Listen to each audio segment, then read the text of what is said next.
Final గా పండక్కి ఇంటికైతే స్టార్ట్ అయిపోయా. ఆఫ్టర్నూన్ 2 గంటల ట్రైన్ కి మార్నింగ్ 11 కే స్టార్ట్ అయిపోయా. ఎందుకంటే మన వైజాగ్ ట్రాఫిక్ మీద నాకు అంత నమ్మకం అనమాట. ఎందుకలా అన్నానో మీరే చూడండి. జస్ట్ 20 కిలోమీటర్స్ డిస్టెన్స్ కి 1 అవర్ టైం చూపిస్తుంది. ఒకటోసారి రెండోసారి ఫైనల్ గా 2 అవర్స్ జర్నీ తర్వాత రైల్వే స్టేషన్ కి అయితే వచ్చేసా. తిరుపతిలో వెంకటేశ్వర స్వామి చూసినప్పుడు కూడా ఇంత ఆనందం కలగలేదురా. ఆ తర్వాత ట్రైన్ ఎక్కితే ట్రైన్ లో మొత్తం రోత. నేను మాత్రం సైలెంట్ గా ఒక మూలకు వచ్చేసి కూర్చున్నా. ఒకవేళ కిటికీలోంచి ఫోన్ కింద పడిపోతే ఊహిస్తేనే భయంకరంగా ఉంది.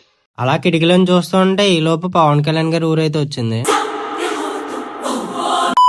చెప్పాను కదా ట్రైన్ లో రోత అని. లగేజ్ చేసి డోర్ మూసారనమాట. చేసేదని లేక రెండో పక్క నుంచి దిగాము. బస్సు ఎక్కడం కోసం యుద్ధం చేసేస్తున్నారు.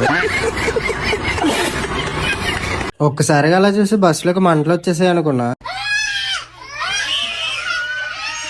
మార్నింగ్ 11 కి స్టార్ట్ అయిన నేను ఈవినింగ్ 7 కి అయితే దిగాను అనమాట. ఎందుకే నేను ట్రావెల్ చేసిన డిస్టెన్స్ జస్ట్ 180 కిలోమీటర్స్ మాత్రమే. ఫైనల్ కి ఇంటికి అయితే వచ్చేసాను.